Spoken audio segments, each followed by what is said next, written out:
Right, Coach Stitzel, thanks for joining us for the State of the Marauders check-in with the Millersville men's basketball team. Let's start off with some good news right away. Everybody needs some good news in the world, and you and I have been talking throughout the course of the semester, and you already let me know that the senior class, those guys are coming back. That's good news for Marauder fans everywhere, is it not? Yeah, I mean, it's huge. Obviously, that was our number one concern when things started getting canceled. We want to have these guys have a shot at their senior year with all the hard work they've put in. Great kids, great students, just been leaders of our program, have helped us so much to get to the point where we are now. So I couldn't be more happy. We're working on getting DeMarco Suggs back, but we have Kyrie, Williams, James Sullivan, Caden have committed for next year. And I do want to give a shout out to Mitch Henry, our walk-on senior, who obviously won't be coming back. Obviously, his situation is a little bit different, but he's been unbelievable. It has meant just as much to us as any senior in our program. And we'll never forget the contributions him and his families at every game. I'm going to miss him a lot, and hopefully we can get him back here for a lot of games next year. When did you start having the conversation with these guys? And we're talking about the guys that are coming back. About hey, maybe they're going to need to rearrange some class stuff, put some academic, maybe move some things to next fall or next spring or whatever it might be. And what was their motivation behind it? When did they come to you and say, look, we want to consider this? What was the conversation like? I think I started bringing him up. I started bringing it to them probably around mid-September. I felt like things weren't looking very good. I wanted to be straight up and honest, as I am with them. And I just started saying, hey, I don't need a decision. We don't need a decision, but what we need to do is put this on your radar. So you can start thinking about what are the pros, what are the cons, what are some things you need to think about here in the next couple of weeks before decisions made.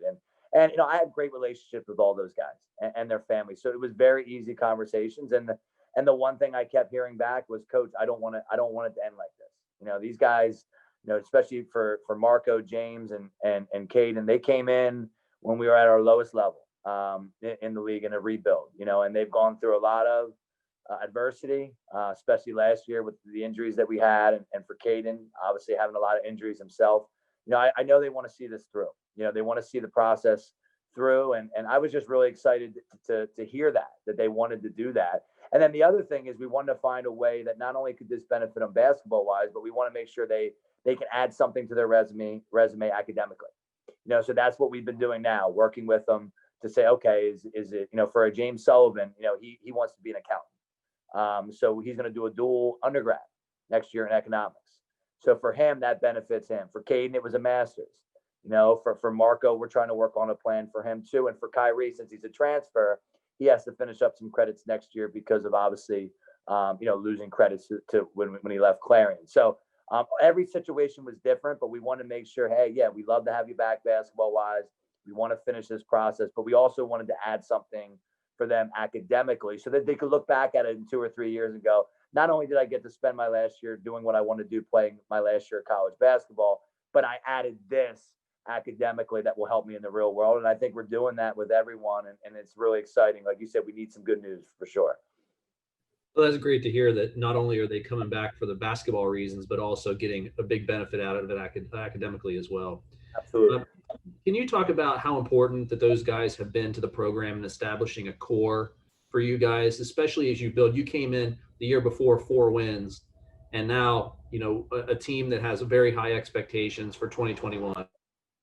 I mean, they meant everything. The hardest part about rebuilding, and I think I've been lucky enough to rebuild like 3 or 4 times here in my career. So, the hardest part is recruiting, because what happens is when you take over a rebuilding program, you don't have much to sell.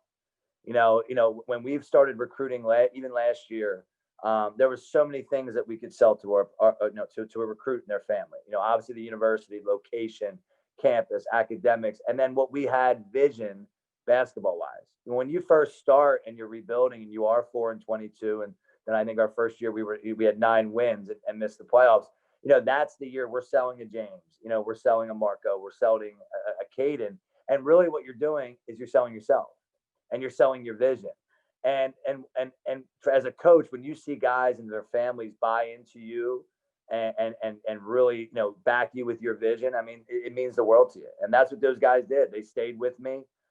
They took a chance on Millersville when we were, like I said, a rebuilding program and not much to sell. And they've worked hard, every single day, and they've handled adversity. They've gotten better. I mean, what the people they came in as a freshman to where they are now, I mean, they're just so much more mature. I mean, they're leaders now. I mean, even the pod workouts, we were doing in the fall. I mean, I spoke less in the fall, not just because we're not having a normal season, but even in the pod workouts, I hardly had to talk. I would be ready to pick out a mistake, and James, Caden, Kyrie, Marco, Mitch, they've already had it. They like, hey, Coach, I got it. That's when you know that the rebuilding process is starting to come full circle, because those 18-year-old freshmen that were playing against grown men, 4 years ago, are now those grown men, and they're grown obviously from a physical standpoint, weight room, but they're also grown mentally and leadership wise. So I couldn't be more proud of them, and I am absolutely ecstatic to be able to continue to coach them, not only hopefully here in the second semester as we progress, hopefully with some practices and continue with the pod and strength conditioning, but obviously next year in a normal season. Well, let's talk about that since you brought it up. You talked about second semester and hopefully practicing. What have you guys been able to do, and what have you been able to accomplish in this time where it's been very different, very challenging for teams to get together and practice, do things safely, and it's been totally different than what you've been used to. So what have you been able to accomplish positively? And I think the one thing that we've sold since our workouts have started and the strength and conditioning is we're going to be positive every day. We're gonna look at it every day. We get to go on the court, whether it's a skill workout, whether we go in the weight room with Andrew and Kyle, who've done a great job here with us in our group, or whether we're doing a pod workout. We're going to get better every single day. Every meeting we had, every time we had communication with one of the players, how can we get better? And the guys have really bought into that. They in a world, like you said, where there's not much positive, from a lot of these situations, we've tried to take all right, what can we do to be positive? What can we do to keep getting better? And the pod workouts have been huge. I give a lot of credit to Miles for allowing it, Dr. Wuba for approving it, because to be able to mentor these guys, I mean, that's what's missing right now. The ability to, what I miss probably the most out of everything is getting a kid into the office and having that one-on-one, and just talking, getting to know them, talking about academics, talking about life, talking about their family, talking about basketball. And by able to do these pod workouts, we've been able to do that with them getting to do what they love and playing basketball. And it's big for our freshmen. We have a 5-class freshman class, and getting them, being able to show them what it takes to work at this level, the work ethic, the attitude, how to handle things, and then obviously the leadership they're getting from their peers. And a big part about being a freshman is failure. And if we don't have workouts, they don't get to have that workout with an upperclassman where the upperclassman gets the better of them. And now they get to adjust, and that's what it's about, and it's so different. We talk a lot when we talk to the freshmen about, you talk about our senior class, when they came in as freshmen, they had to play right away and start and play 30 minutes. And they learned failure through being out there. Our freshmen have been able to learn from their mentors, with our seniors. So that's another great way to learn. And everyone in our program's gotten better, through the fall. And even though we're not playing games and it's not a normal season, everyone is getting better because they all have the same goal. And that's the goal, to have a really, really successful season next year and compete for a PSAC championship. Well, you mentioned that freshman class that came in, and it was a pretty big class because you had to prepare for losing guys Right. like James and Caden and Marco and Mitch Henry and Kyrie Williams. Well, now they're all coming back next year, or a big chunk of them are coming back next year. How has that made recruiting more difficult as you're looking forward to next year? I mean, forget about, not being able to get into high schools and watch games and things like that, but just balancing the numbers. What has recruiting been like for you? Well, it's when my high school coaching friends, AAU coaches, a lot of families, they reach out to us. The best way I can describe it is what our situation is. And in a normal year, if we were in our middle of our season, we probably would have played like 3 or 4 games by now. We'd be replacing 3 all-league players, a really good role player in Marco, and obviously a walk-on in Mitch. So you're looking at another probably 4 to 5 man recruiting class. Now we're not replacing really anyone, and so for for the 2021 class in high school, that makes it very challenging, because we would have 4 scholarship spots. It would be probably besides my first 2 years, it would be the biggest recruiting year we've had, since we started this rebuild, because we were replacing not only really good players, great kids, great families in our program. So it's just a different dynamic, you know what I mean? So we still are recruiting guys, but obviously the opportunity, we've obviously mentioned redshirting a lot to any kid that we've talked to from a high school perspective, because not only will we be one of the most older and most experienced teams in our league, now our current freshmen will not even really be freshmen in the fall. Because if we are able to progress with our pod workouts in the spring and have practices, they're going to be almost like sophomores. Now they won't have the game experience, but they're going to know our system. They're going to know our coaching style. They're going to know from talking to upperclassmen about what it takes to be good at this level. So their experience goes from 0 to about 3 or 4, even though we're not playing games. Now you bring in a true freshman, and now he's a little bit behind the 8 ball, even from the current freshmen that are now. So it's definitely a challenging spot. But what I've told all those guys is just keep doing the right stuff, work hard, listen to the right people, and it'll all work out for everybody. Well, you mentioned the 4 all-league guys coming back, and we've talked about James, Caden, and Kyrie. Let's talk about Jaden Faulkner, who missed all but 5 games last year, came back this year off the knee surgery, and was voted preseason All-America based on 5 games last year, which is saying a lot. Where is Jaden right now? Is he such an important part of this team? What have you seen in his rehab, and where is he health-wise? He's super motivated, and health-wise, he's doing great. I give a lot of credit to Wendy, our trainer. She's been terrific with him, with the rehab, staying on him, pushing him, and I'm sure he would tell you the same thing. So a shout out to her for sure. But Jaden's terrific. I mean, the last 2 or 3 weeks, he started going live with us in the pods. Obviously, with the season being in jeopardy, we didn't want to push him. We've all been on the same page between him, Wendy, and myself, and the coaching staff. But it's crazy. The first workout he has, he's off for about a year. It's been about a year since he got hurt again. And the guy had like 5 assists in the first drill. He's going no look pass, gets Caden 2 dunks, gets to the basket. And as he's working himself back in shape and getting that feel back, you just reminded very quickly of the gifts that he has, that they're not going to go away. He's just such a special kid. His IQ is off the charts, and he's just matured so much. He just wants to get better. He wants to win. His leadership with the other guys. So, I mean, we're super excited, and he's going to continue to be able to obviously progress with it here the second semester, but he's as talented as anyone there is. And he's just gotten so much mature. And I think the adversity of the knee injury has made him a better person and a better kid, a better leader, stronger. And he's got a chance to work on his body. He came in as a freshman, as a guy that was so good at football, so good at basketball that, he didn't have to really lift weights and do all that stuff. Now he's rehabbing. He's working on muscles he's probably never worked on. So I tell him all the time, that you're going to come back, 10 times stronger, 10 times more better physicality wise. And the mental part has always been there for him, but it's going to go to another level. So, and then here, the other thing is, the one thing you can do when you have a hurt knee is you can work on your jump shot. And Jaden made a really big step from freshman to sophomore year before he got hurt.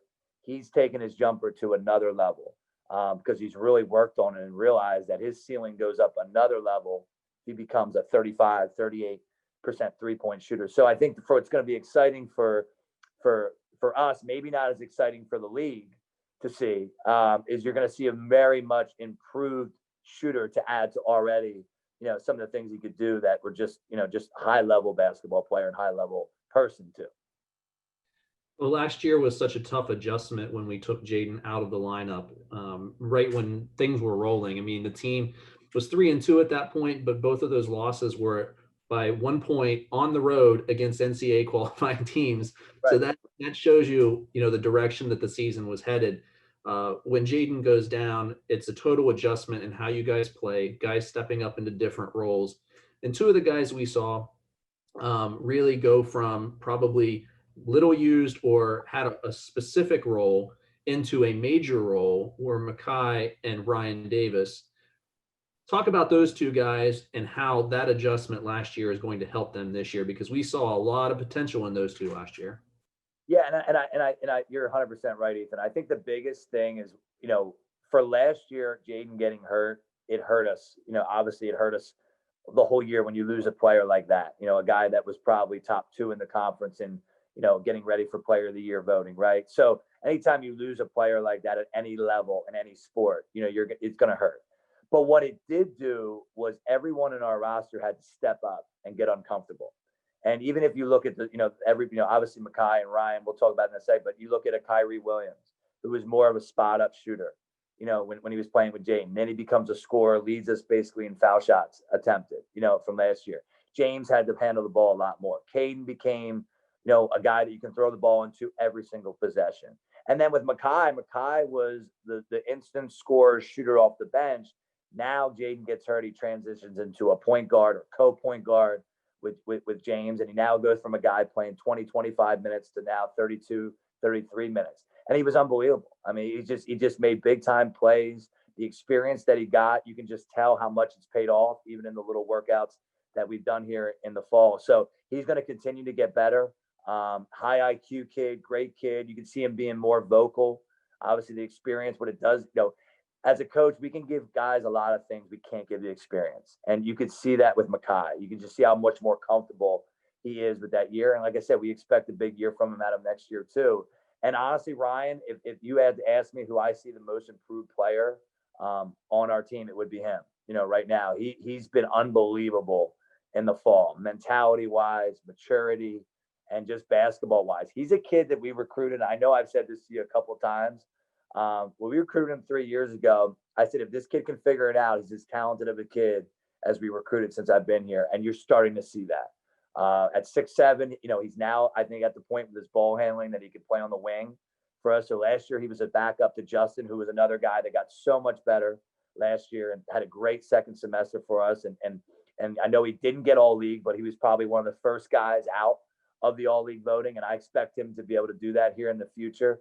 But Ryan was his backup at the 4, and then obviously, played more when Caden was out, because our 4-5 rotation was, shrunk a little bit, obviously, with a big piece like Caden being out. But Ryan has a chance now to be a 3-4 combination, even as the game translates, a small ball 5. But he's gotten so much better, and I am really excited to see him take another step here in the spring and obviously another step in the fall.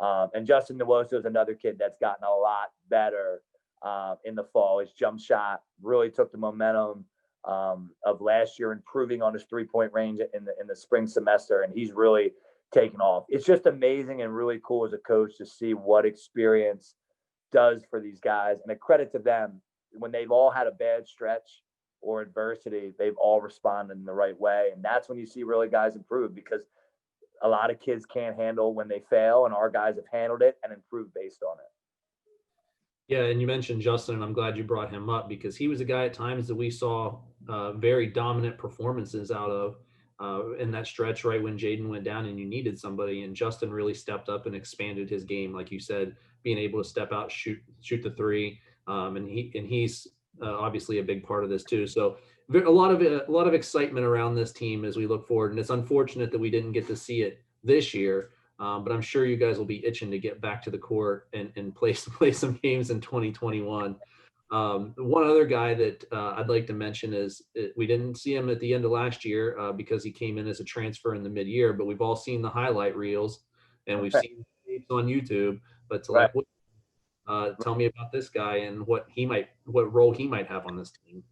Well, I mean, for Talik, it's a shame that the campus won't be able to get Marauder Madness in the fall here, because I think he would have put some more people in the seats for that in the dunk contest. He's probably the best athlete I've ever been around in my career, vertically, strength-wise, laterally.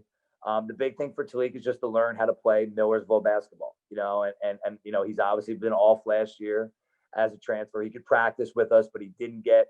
For him, honestly, the spring getting cut out for us from workout standpoint probably hurt him the most, because we were really looking forward to working with him. But he's a super talented kid. He works really hard. He's a tough kid. He could play multiple positions. He could play the 2, the 3, the 4. because he's strong enough, versatile. So for him, this second semester being able to hopefully transition to practices will be huge for him to learn our system defensively, to learn how we play offensively. X's and O's is the biggest thing that he'll need to learn, as every new player has to learn. It's the same with our freshmen, but we're super excited about him, and he's just as talented as anyone. You know, he does things that you can't coach. And one thing that was surprising for me is you see all the athletic ability, and you want to see, okay, well, how is he as a basketball player? You know, because obviously we know he's a great athlete.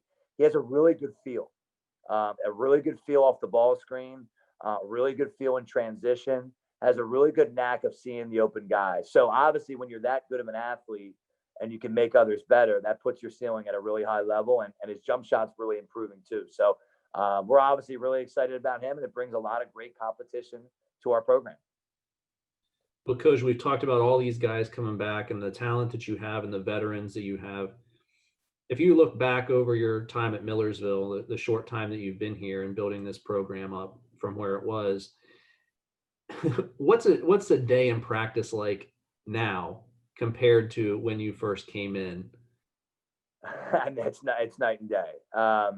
As I said, I told these guys, and a lot of times, we're talking after pod workouts, because obviously we want to get better with the skill work we're doing, the competitiveness we're doing, but I want to communicate with them. So a lot of times, I ask them, what do you see? Some good, bad. What do you want us to do? I ask for their input on, hey, what do you want next week's workouts to look like? Is there something we're not doing? Is there something we need to do more of? And we just have such an open communication with everyone. And it's just so refreshing as a coach, because one thing that all my mentors, from Coach McGee, Coach Duda, Coach Mooney, my dad, all those guys have told me is, when you can be just a basketball coach, and you don't have to be the leader, you don't always have to be the disciplinarian, but you can be the guy. Yeah, you're the leader of the program, but when you can delegate your leadership, your accountability, responsibilities to your players, and you have good players that do it, you have a good chance of being successful. And I think we're at that point where this isn't my team anymore. It's not my program. It's those guys' program. And that's what's so cool about seeing them come back, because they get to, now they're ready. They're ready for for them to be leaders. We'll have multiple guys that'll be leaders of our team. Everybody brings something different from that standpoint. So it's just really cool. I mean, it's just come to a workout, we coach, we teach, but there's so much inter-player communication, getting on somebody about a mistake, and then being able to, all right, next play.